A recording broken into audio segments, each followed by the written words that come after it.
As we kick off, you'll have a bit of paper with relatively comprehensive notes, and my plan is just to walk through them with you. The reason for giving full notes is because I'm very committed to not only putting things down in a way that you'll be able to come back to them and look over them, but to not having anything that's undercover or secret. We're talking about something that's a significant political moment in the life of the church, but I want to do that in a way that's open and doesn't sort of hide anything in places, but makes it all available for whoever would like to hear it. So I'll just start at the top with a couple of points of disclosure. I think it's always good when you hear someone speaking about these kinds of things to know where they're coming from. So just for your information, my background is that, or my ongoing ministry is, I'm an ordained Anglican minister, Anglican in full orders, and I've served in local church ministry for some 7-8 years in an ordained capacity, and then in other ways around that as well. Having said that though, I am not currently licensed in the Anglican Diocese of Adelaide. I hold the Archbishop's PTO, which means I can do weddings and funerals and help out in churches, but I'm not licensed to a church, which means I'm not a voting member of the Synod. So while I have thoughts about the Archbishop's election, I won't be there on the floor. I won't be someone who's involved in actually casting votes that determine the outcome. So that's where I stand in terms of my current deployment. Also good to know that in my background I've been involved in the politics of the Anglican Church quite a bit, particularly where I was based in Melbourne. So we had a couple of things there. One was a group called the New Cranmer Society, which was a group that was really the best way to put it is the political wing of EFAC, and the goal of that group was to create voting tickets for synods when things needed to be voted on. Not just Archbishop's election, but committees and so on. I was a member of that, not really in a leadership role there, but involved in what they did. And I was involved more as a leader of a group that, for want of a better name, we called the Synod Motions Group. It's not very creative, but it's descriptive. When I first became a member of Synod in whenever it was, 2005, I was just surprised by how passive evangelicals were. So lots of evangelicals didn't come to Synod because they had more important things to do, which I understand at one level.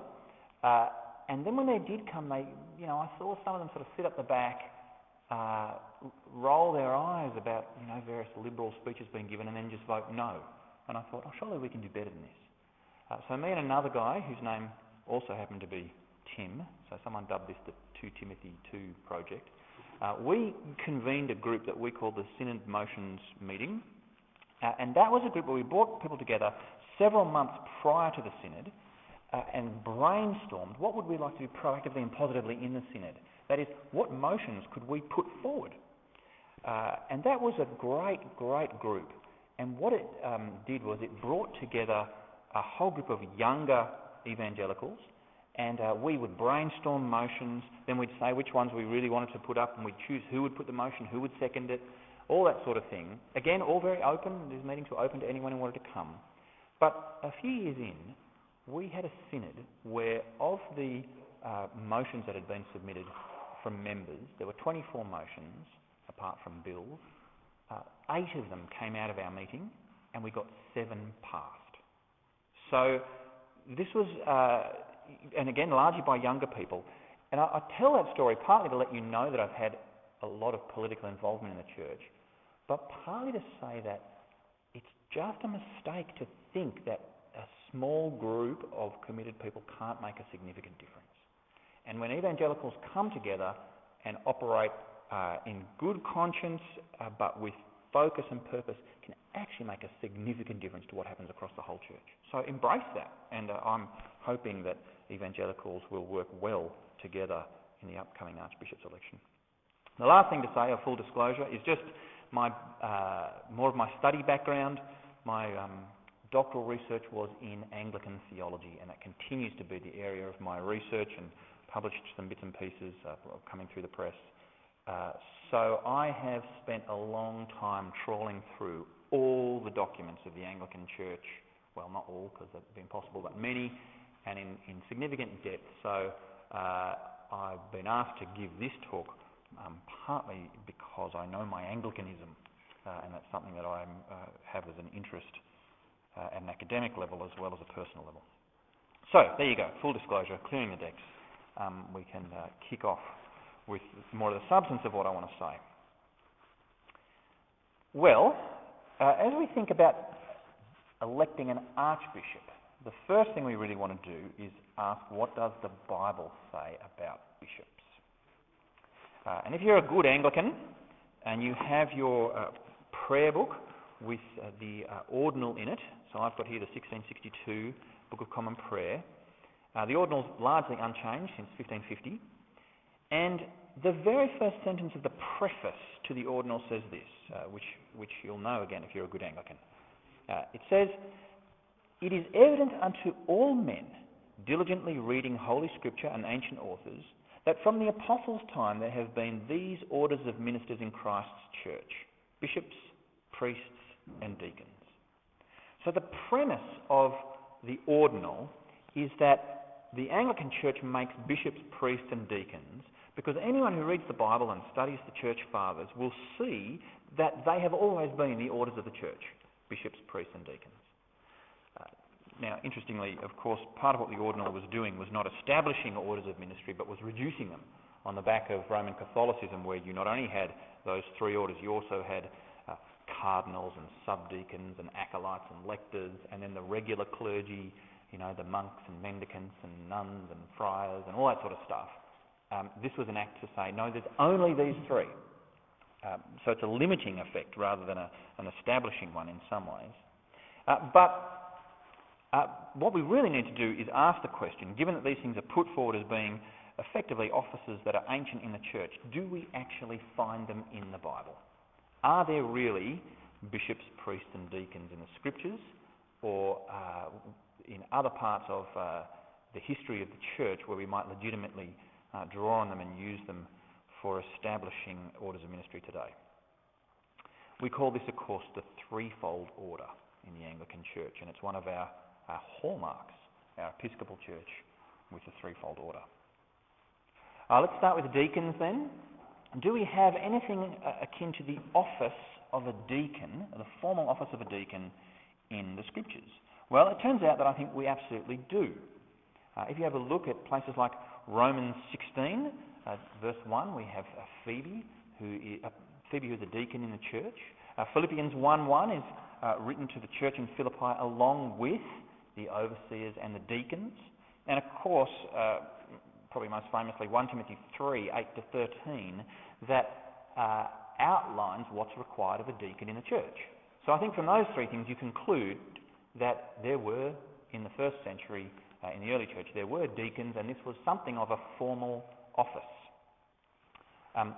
Just as a brief aside, I'll say, I should have said up the front, I've got a lot of Bible references on these pages.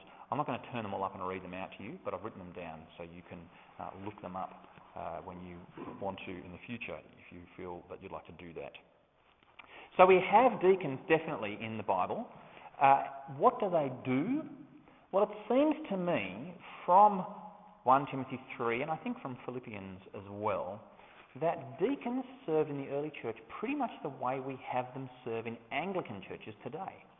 That is, they seem to be assistants to the senior pastor, minister of a group of God's people. They seem to have that assistant role, and possibly even in a transitional sense, they're aspirants to become leaders of the church themselves. That's pretty much how Anglicans see deacons. What they're patently not is table servants like we see in Acts 6. And I'll come to the Acts 6 passage presently, but I think it's fair to say that we misuse that passage of Scripture in our service for the ordination of deacons. I don't think what we see outlined in the setting aside of the 7 is really the setting aside of what I call capital D deacons, of the like of Phoebe and those in Philippi and the ones that Timothy is referring to. I think it's something different. We've actually inherited that use of the Acts 6 scripture into our ordinal that pre-existed the English Reformation and was in the old Roman orders for setting people aside for ministry. So we've picked up something that I think the Roman Catholic Church got wrong and haven't changed it. So I don't think deacons are table servants. I think they're effectively assistants to the senior pastors, senior ministers, who will then potentially, some of them, go on to have that role themselves. I argue that more fully in a chapter in a book called Paul as Pastor, which I think is T&T Clark, edited by Brian Rosner. So that's deacons. What about priests? Well, priests in the New Testament and in the Old Testament, the Bible as a whole, are patently not church leaders. And I think this is perhaps the most unhelpful use of language that we have in the way that we set people aside for leadership, is that we call church leaders priests. Now, if you go back to the Old Testament, the priests were not the leaders of God's people. The leaders of God's people were the kings, the judges, the governor like Nehemiah. The priests did not serve as leaders of the people. And similarly, in the New Testament, they do not serve as leaders of the people. The best potted way to understand what a priest is, using the biblical idea, is a priest is a go-between.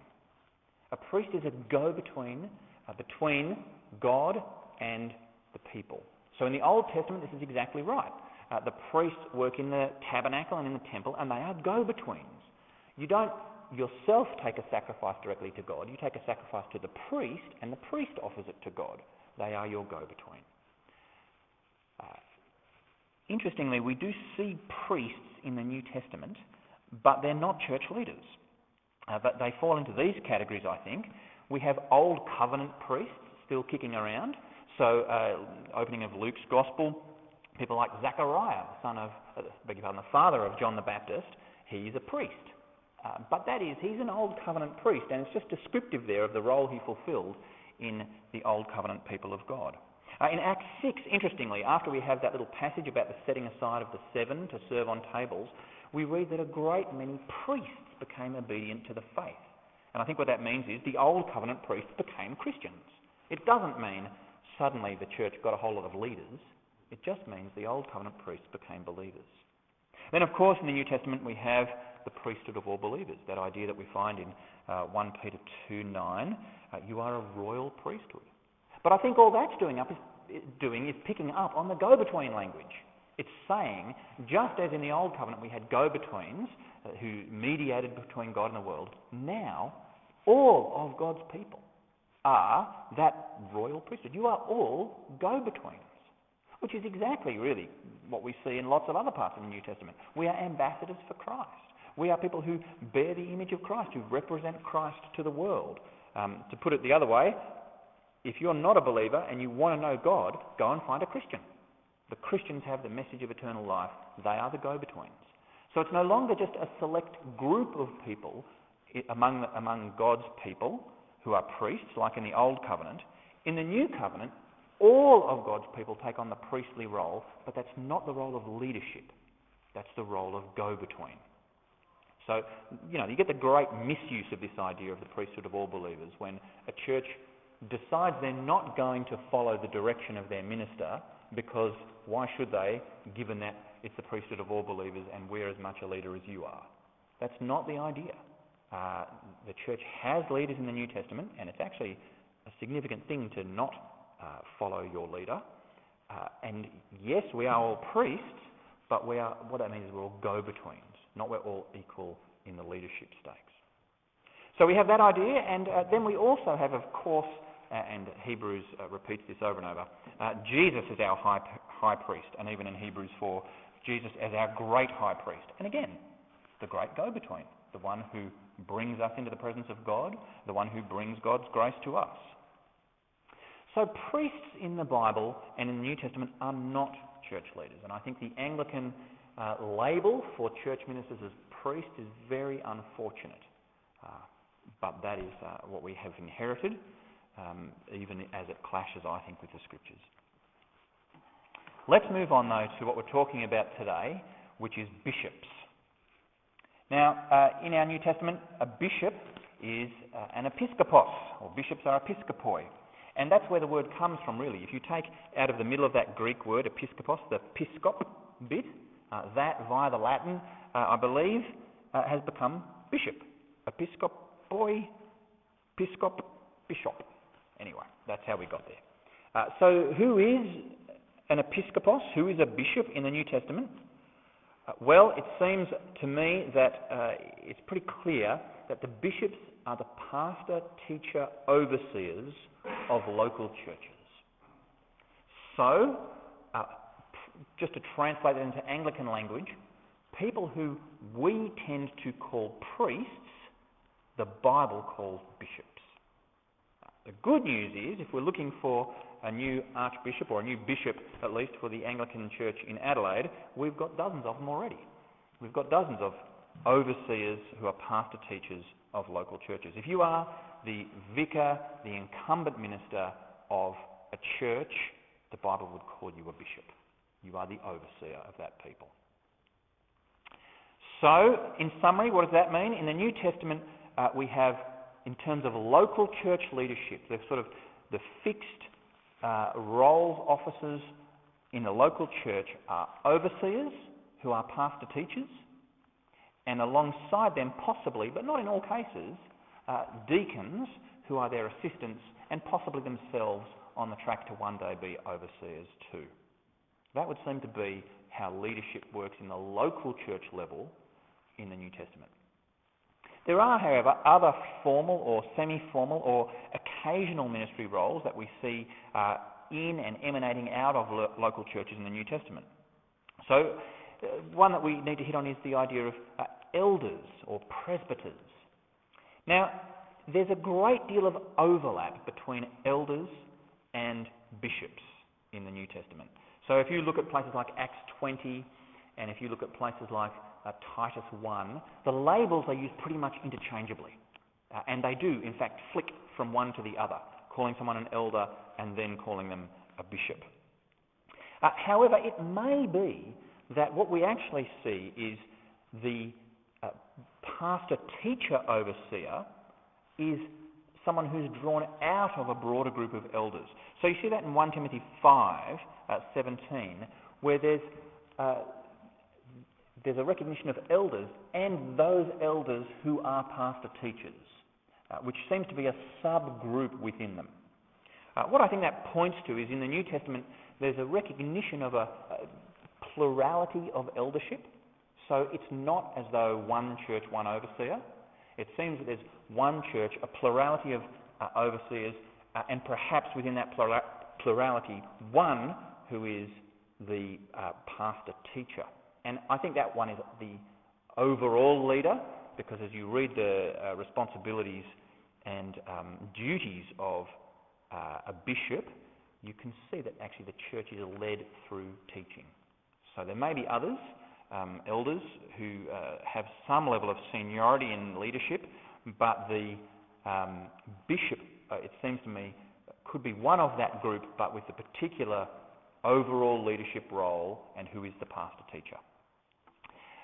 So there's a plurality of leadership I think we see is not uncommon, and that just might be akin to what we call a parish council or a vestry or a leadership team or something like that. That might be the modern day parallel for that eldership body.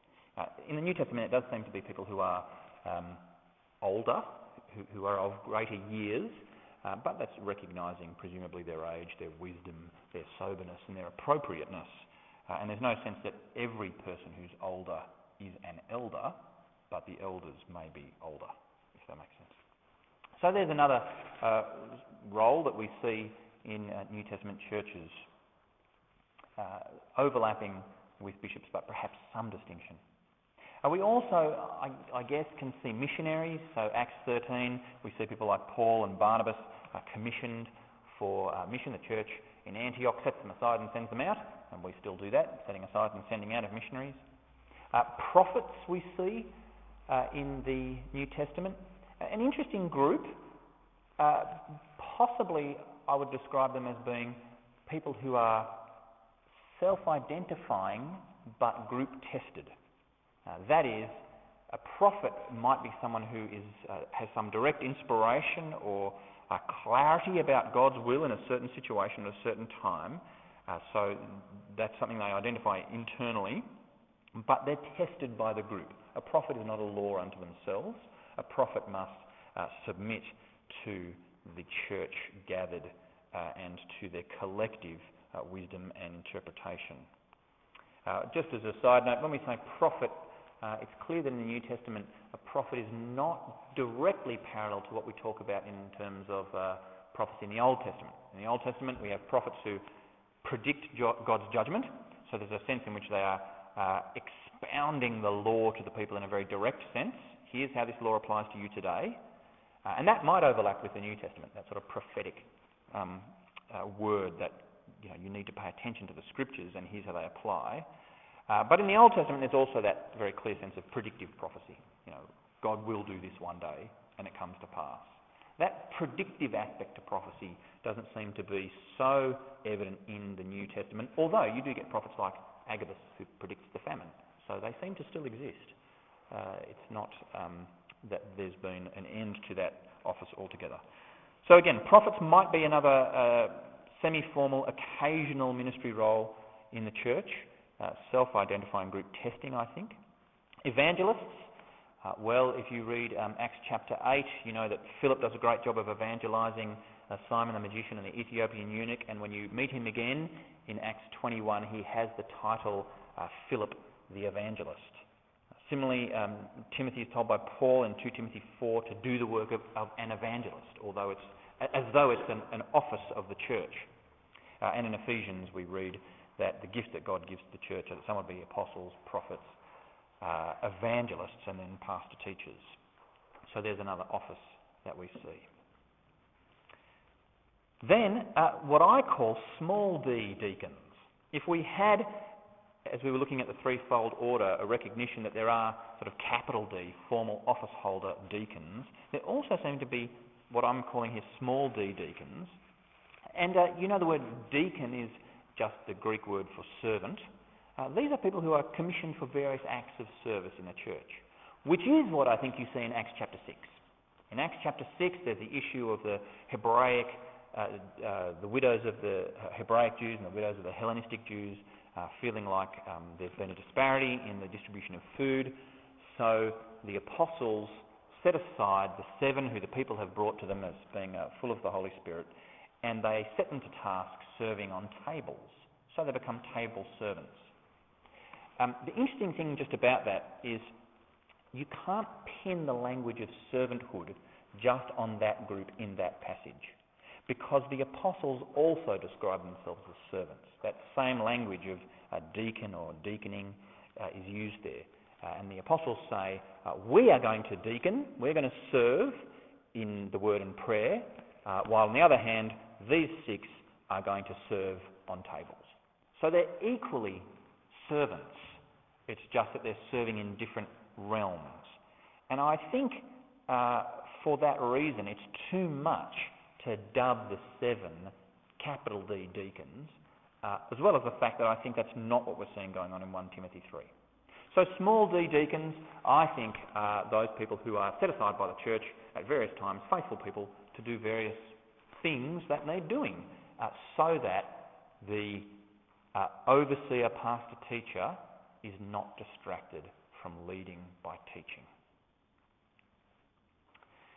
So, to summarise, not only do we have overseers, pastor, teachers and deacons as the sort of formal role as established in the church in the New Testament, we also have this variety of other roles that may or may not occur from time to time as determined by local needs and gifting. Now, this is really saying that the church seems to be operating on the permissive principle rather than the regulatory principle. That is, there's no sense in which they're following some kind of mandate that this is how it has to be at all times and all seasons, but saying it seems good that at various times and various seasons we should deploy people in these ways to further kingdom purposes. So that's the threefold order. That's other ministry roles in the New Testament. But what about this question of authority over the local church? So far what we've been describing is something within the local church, the people who gather together week in, week out, and who therefore share a common experience of Christian life together.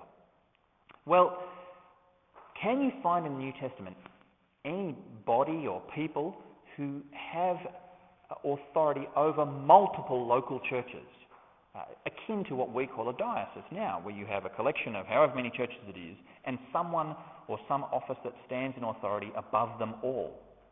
Well, I think you actually can.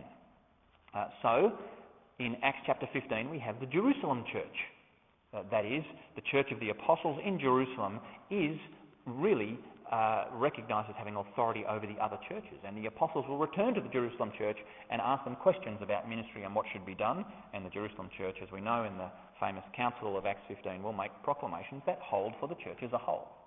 So I think it's quite legitimate to see that there is that oversight body. The apostles themselves serve that role, where Paul, though he's absent, still claims authority over the churches that he's been involved with.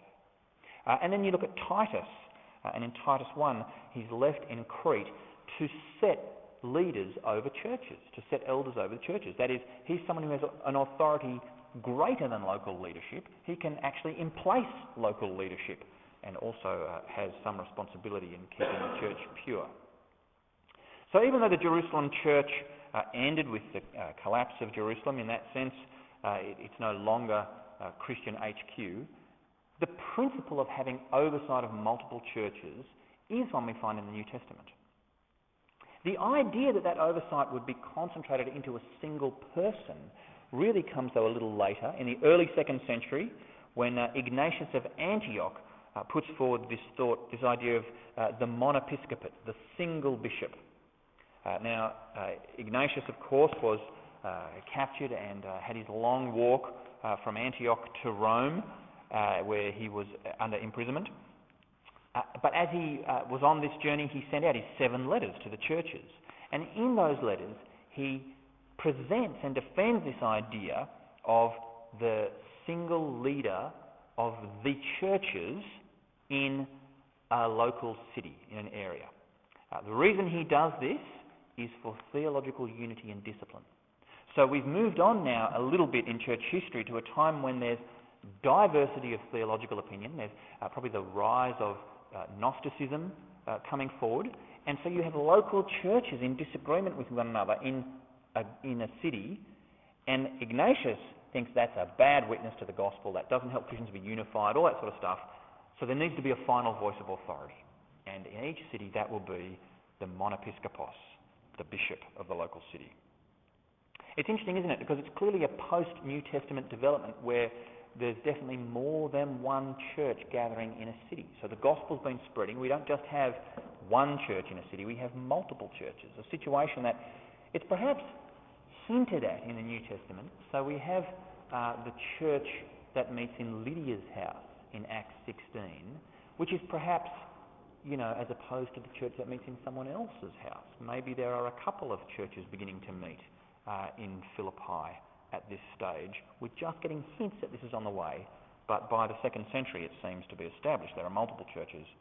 And so for the sake of unity and discipline, Ignatius puts forward this idea of the monepiscopate. So, summarising that, it seems that in the New Testament, local churches do have higher accountabilities. And what we see in the Anglican Church of one bishop over a diocese or a city really follows a very ancient tradition that goes right back to Ignatius. And again, I take it that's okay. I take it that's following the permissive principle and saying churches have some liberty to organise themselves in a way that they see is most fitting for unity and discipline and mission. So, that's my summary of bishops in the Bible, and I hope it's of some use and helps us see that when we're talking about electing an archbishop, we're talking about appointing someone who fits in that monepiscopos role. That's not strictly a biblical role in the way we conceive it today, but certainly would seem to be consistent with some of the principles in the New Testament. And good as well, I think, just for us to remember that that language of bishop really does apply at the local level, and to remember that God is very interested in the local church, and in some ways the regional gathering of churches is secondary to that. So, going to our next big heading then, the question is, what is it that a local Anglican bishop does? Well, it seems to me that an Anglican bishop in any place has a few very important responsibilities. Top of the list, I think, is that they hire and fire. That is, the Anglican bishop or archbishop issues licences for people to be the leaders of local churches. And that's a very, very important job. That sets the tone of the entire diocese. What a bishop should do is appoint leaders who are faithful believers, able teachers, people who will represent the Lord Jesus to their church and the world around them. And the bishop should also remove from office, revoke the licences of people who are not doing that. So it's very clear that hiring and firing will shape the organisation, to use business talk, and the local Anglican bishop has that role of hiring and firing in a diocese. So you really want someone who's going to make the right appointments and who's going to have the courage to remove the people who need to be removed. Kind of in parallel to that, or naturally related to that, is the next point, that the bishop has the responsibility of keeping watch over the doctrine of the diocese as a whole. Their job is to ensure that the diocese does not become heretical and removes heretical teachers and stamps out anything that is contrary to God's word and contrary to God's purposes as revealed in his word. A bishop who is lax in doctrine will lead the church into dangerous places, dangerous in terms of God's judgment on those churches. Local Anglican bishop also serves as the public face of the diocese. So, for better or worse, when there's a need for a news outlet to show a nice story about what's happening at Easter, they'll want a comment from the bishop. When there's been an abuse scandal in the church, they'll want a comment from the bishop. And for better or worse, all the people who identify as Anglican in the diocese will be thought by the general public to hold the views of their bishop. The bishop will will be the one who is the public face of all those who identify with the Anglican Church. So you want someone who not only keeps watch over the doctrine of the diocese, but who actually, to put it plainly, knows how to talk to camera. Someone who's good at presenting the church to the world. The Anglican bishop or archbishop has the charge of dealing with the big corporate issues of the church.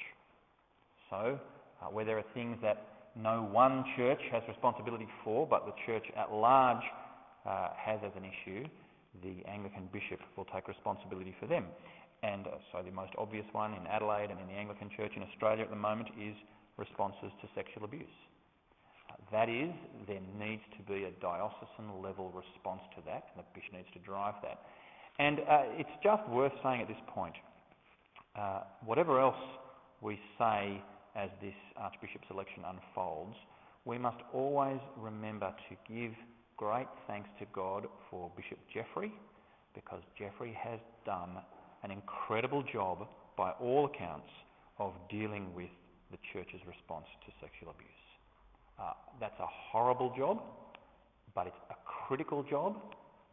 He has dealt with that not only at a structural level, but I take it that he's also done a great deal of personal work in dealing with people directly involved, and so we thank God for his incredible ministry in cleaning up the church in light of that horrible history for which the church really is rightly condemned. The other thing the bishop does is that they set the tone and the flavour and the macro direction of the diocese. What does that mean? They really say, this is kind of the internal version of serving as the public face, they say to us what we are on about. They say we are a church that's on about mission, or we're on about X or Y or Z, and really brings the flavour of that to us. So in their kind of presidential speeches at synod and their archbishop's address at various things and in their clergy conferences and whatever they do, they may not set the fine detail for what a local church does, but they say what we corporately are on about. Next one is important, and that is that they move money about. The diocesan budget is significant, so we're talking about now the millions of dollars, multi-millions of dollars, and the bishop has no small influence on how that money gets spent. So if you wonder why the diocese spends X dollars on project Y, then what you're really wondering is, what is the archbishop doing to steer our money in the direction of ministry that we want to see done? Now, the archbishop's not the only voice in this.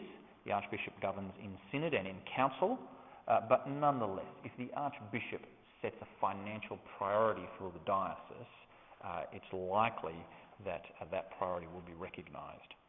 Now, it can sound a bit crude to talk about money, but at the end of the day, money makes things happen. And if you throw $1 million at something, it's probably got a better chance of success than if you take $1 million away from it. So what you want to see happen in the diocese will need to be resourced, and the archbishop will be significant in directing the resources of the church to different projects. And then finally, I think what an Anglican bishop will need to do, and this is one that's very particular, I think, for this season, the Anglican bishop will need to help us navigate into post-Christendom. I think, and this is me crystal ball gazing a bit, so I don't want to say it with too firmly, but I think that the next decade or so of the life of the church is going to be defining. That is, as the world at large pulls further and further away from the church is going to have to understand itself in a post-Christendom setting. And we want an archbishop who can help us understand ourselves in a post-Christendom setting.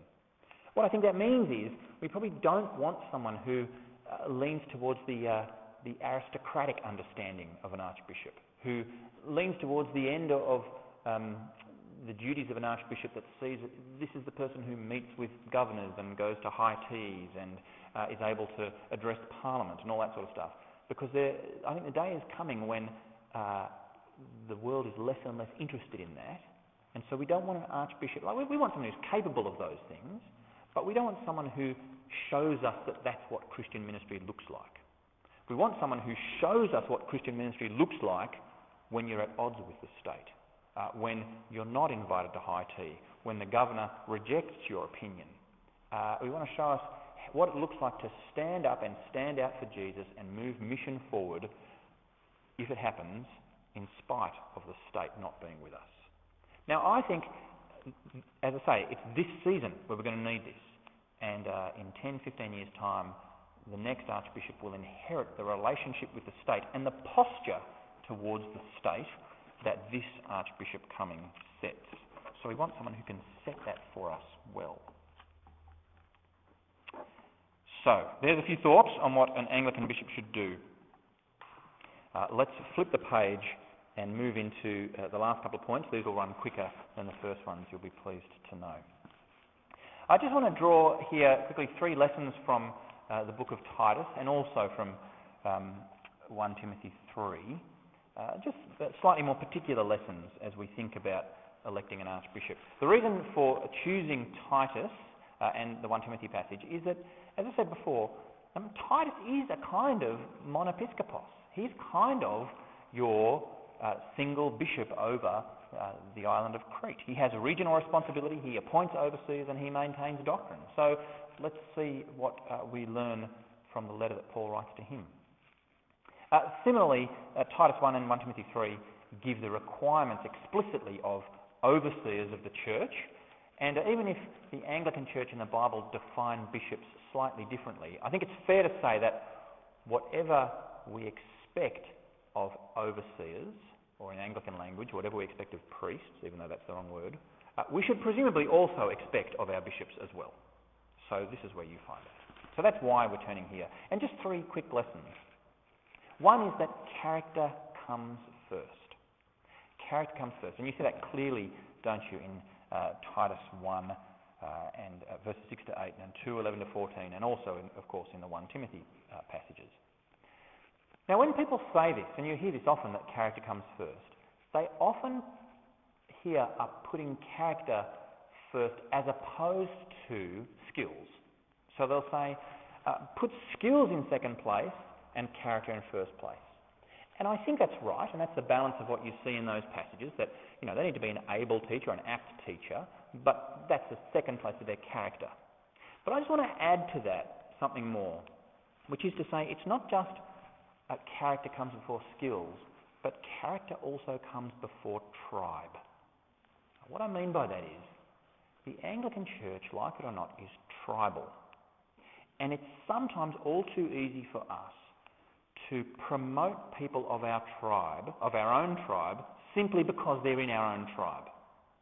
So it's sometimes too easy for evangelicals to say, we want this person just because they're evangelical. And I want to say, yes, I want someone who has evangelical convictions, absolutely. But before just asking, do they wear the evangelical name tag, the first question I want to ask is, what's their character like? Because it may be that you have someone who is right in the middle of evangelical circles, but when you look at their life, you think, they're actually greedy, or they're actually someone who deals poorly with power, or they're actually flirtatious in their relationship with the opposite sex. Like, I don't know what it is, but you don't want to say their evangelical allegiance takes precedence over their character. And it may actually be, and I'll come to this at the end, that someone who is not evangelical by subscription is actually of better character. And if they are orthodox by conviction, they could end up being the better appointment. Someone who's of right character, good doctrine, but for whatever reason chooses not to sign up to our evangelical membership. So just character always comes first. I'm not saying tribe isn't important, and I'm not saying I'm not a dyed-in-the-wool, sold-out, card-carrying evangelical. But I'm saying let's just keep evangelicalism as a club in its place and just make sure that character comes above that. I've put there rounded maturity as part of character. I don't really know what that means, other than saying you're looking for holistic character. You're not just looking for this character trait or that character trait.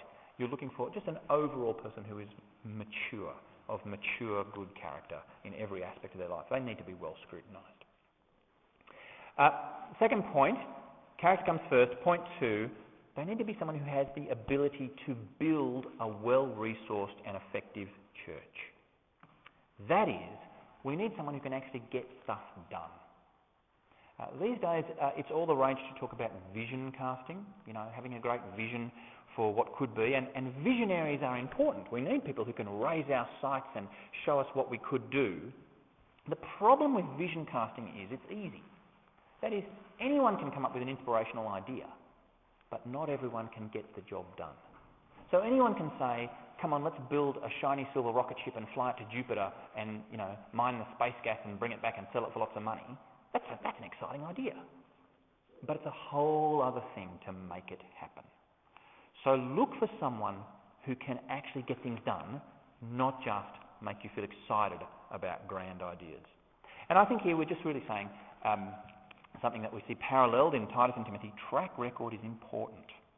So you see in the pastoral epistles there's this requirement that we scrutinise the family life of those who would be overseers among us. And the idea is not to pick on their families, but to recognise that if they oversee their own household well, they'll likely be good overseers of the household of God. That is, if they can manage their own homes, they'll likely manage the family of God. Another way of putting it, and in more management speak, the best indicator of future performance is past performance. Don't look at someone who has failed to do things in one arena and assume they'll do them better when they have greater responsibility on their shoulders. No, the best indicator of future performance is past performance, and we need to grow leaders. We need leaders who grow fruitfulness as well as faithfulness.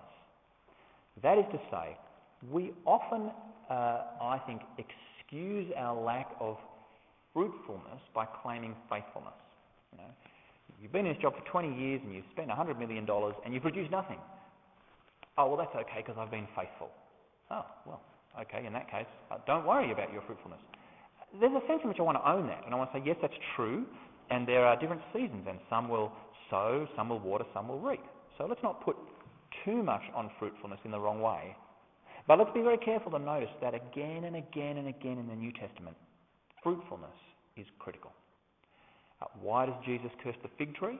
Not because it's not faithful, because it's not fruitful. When in the parable of the sower, when the 4 seeds are scattered, the third seed doesn't die, it perseveres, but it's fruitless. And the fruit the one that's commended is the one that produces 30, 60 and 100-fold. In Matthew 25, the parable of the talents, the last servant returns the talent untarnished. Look, here's your money back. I've got it still for you. So you could say that person's been quite a faithful steward of that one talent. But they're not regarded as faithful, and they're not regarded as faithful because they're not fruitful. They produce nothing. So let's own the fact that the New Testament looks for fruitfulness as well as faithfulness. Let's not put everything on that, but let's not discount it. Third point, in terms of some lessons from Titus and Timothy, is one that I hope just goes without saying, but we better say it just in case. Orthodox doctrine is absolutely not negotiable. Orthodox doctrine is absolutely not negotiable. It would be, I think, a sin, in fact, to find a person who can work well with liberals. That is to say, someone who's prepared to compromise their doctrine in order for the sake of healthy working relationships with people who are opposed to the gospel, I think is actually inappropriate. So, we want someone who knows their Bible, is committed to their Bible, and is not looking to make pacts with people who think otherwise.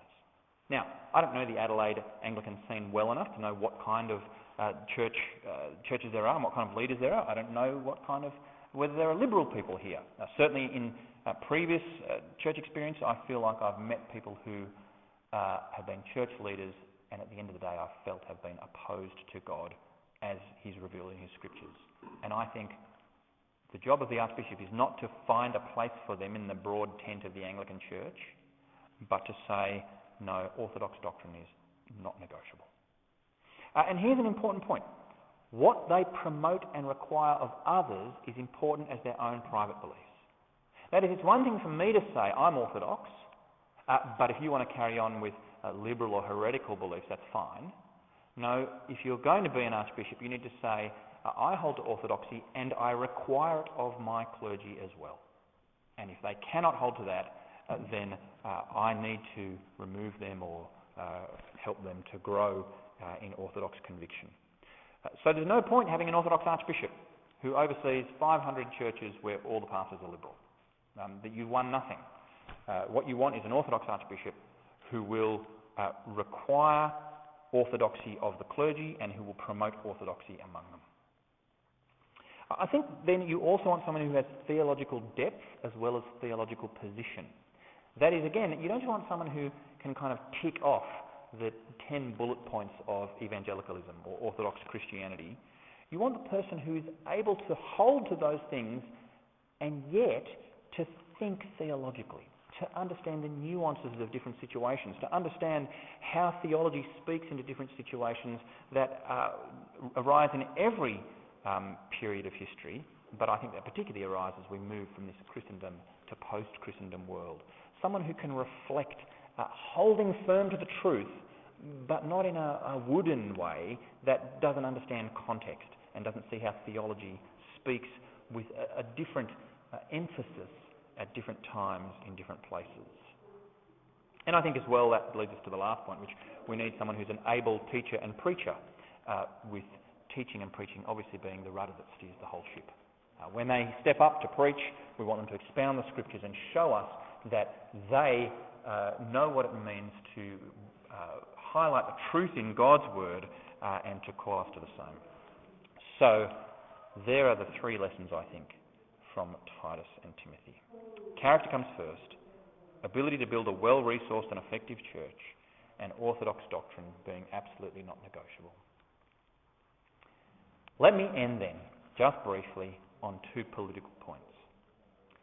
The reason I want to take this time just to speak about politics is because, well, frankly, politics is unavoidable in an election. This is a political moment. The call on us then is to be as wise as serpents and as innocent as doves, not vice versa, as my mentor would say. The last thing we want is people who are thick-headed and manipulative. We want people who are sharp and cluey and pure at the same time. Wise as serpents, innocent as doves. It's hard, but necessary. And if you opt out of politics, then you're basically opting out of the election and ceding it to those who will think about it and who will act with political intent. Don't think of politics as negative. Politics is just people.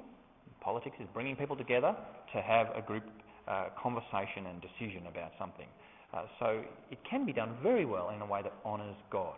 We want to stand against nasty politics, but we want to embrace good working togetherness to a common outcome. The other reason to bring up a point on politics is this is just a very important moment. Electing an archbishop, perhaps one of the single most important moments in the life of the church. It will set the course for 10 to 15 years, and as I've already said, I think the next 10 to 15 years are critical as the church moves into uncharted territory. And the bottom line as well is that few churches rise above their leaders. So do not expect that a church will find it easy to shine for Jesus if they have a leader who doesn't. Few churches rise above their leaders.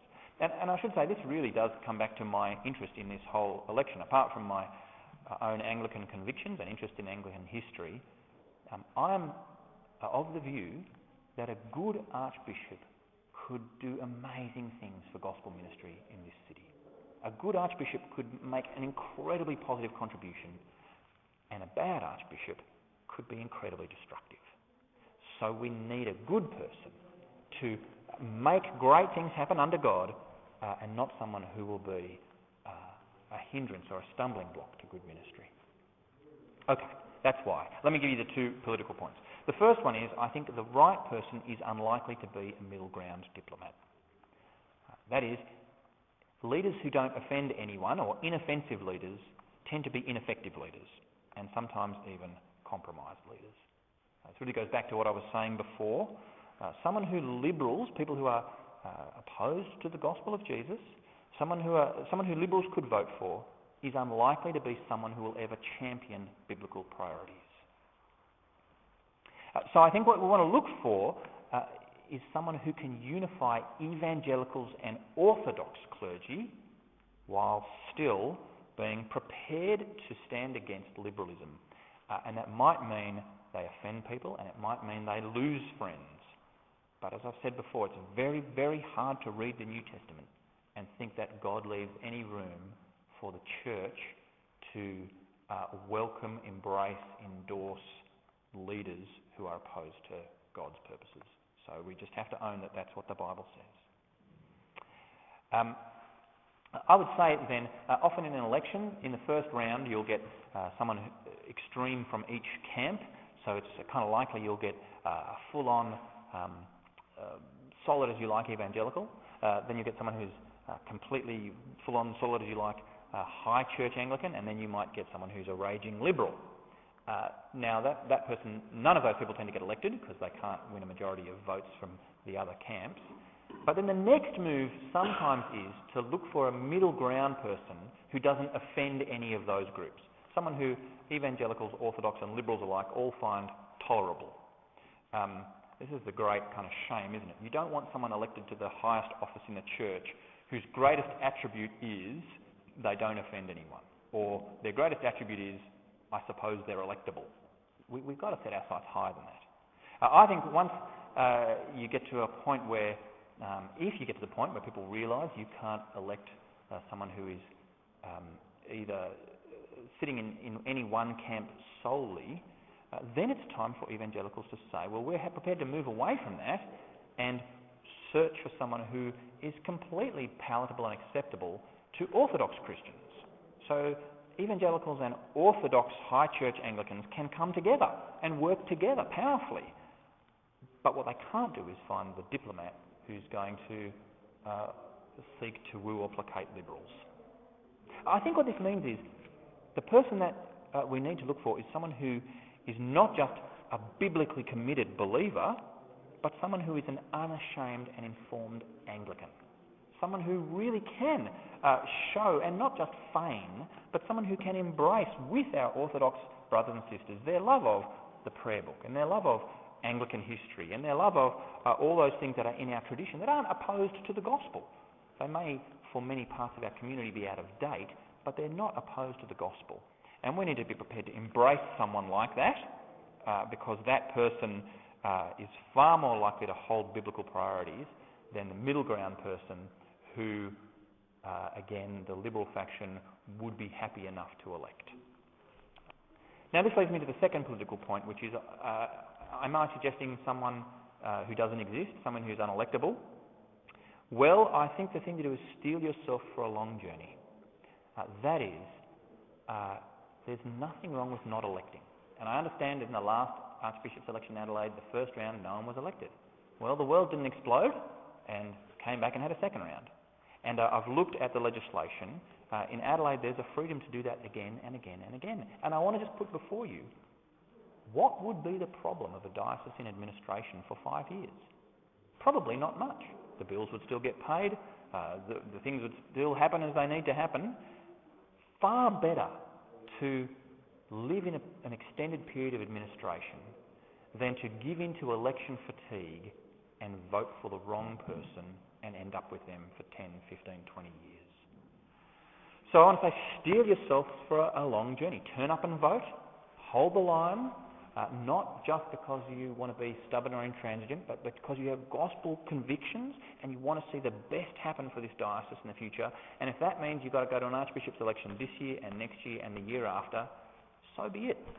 Under God, stay the course of the journey so that we have the greatest chance of seeing someone elected who will be a great representative of Jesus and leader of his people.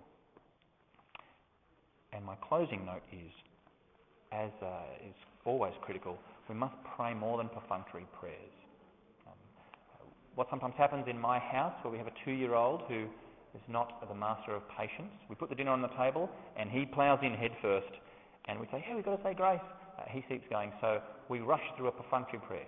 Dear God, thank you for this food, amen, and we start eating. Well, there might be times when that's all you can manage, but at times like this, we must pray more than perfunctory prayers.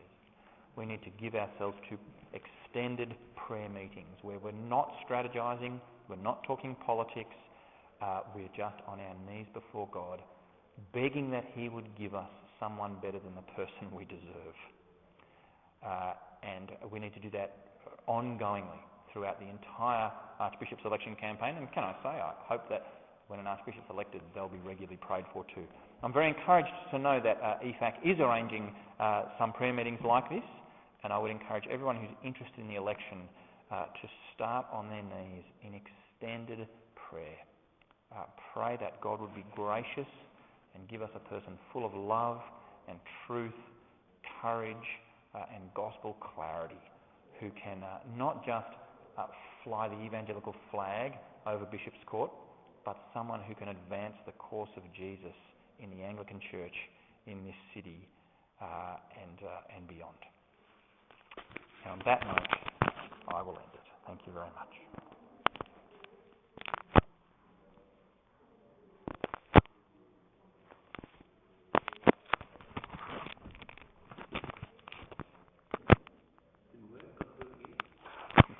I'm not doing it again. I just don't know how to stop it.